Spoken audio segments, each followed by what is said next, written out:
For 71 years ago this week, the United States joined with 32 other nations to declare to the modern world an ancient truth, that the Jewish people have a natural, irrevocable right to an independent state of their own in their ancestral and eternal homeland of Israel. It's my great honor to say, as a trumpet among the nations, if the world knows nothing else, let the world know this: America stands with Israel. We stand with Israel because support for the Jewish state is not a partisan issue, it is an American issue. President Trump promised to stand with Israel against those who seek to destroy her. And earlier this year, President Trump took action to ensure that the Palestinian Authority won't get a dime of American support until it stops rewarding those who kill Israeli citizens. The Taylor Force Act is the law of the land. President Trump also promised to stand up to the leading state sponsor of terror.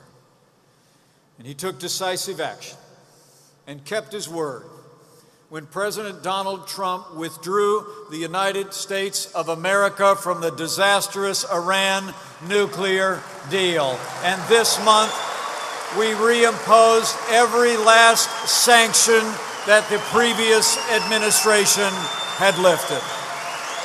This president also promised to confront anti-Semitism on the world stage. And this summer, he directed our ambassador at the United Nations to withdraw the United States from the so-called Human Rights Council at the United Nations. We will no longer allow the UN to be a forum for invective against Israel.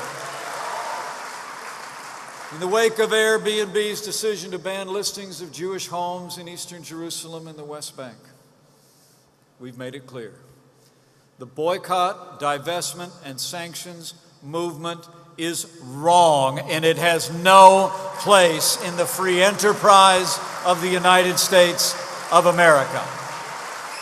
And as we all know, while every president for the past 2 decades had promised to do so, this president did more than promise. When 1 year ago next week, he delivered on that promise. And in May of this year, the United States of America opened our embassy in Jerusalem, the capital of the state of Israel. The United States of America will never compromise the safety and security of the Jewish state of Israel.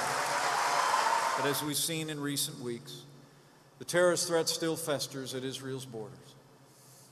Hamas has sent a stream of rockets into Israel, including more than 300 rockets and mortars in a single 6-hour span earlier this month.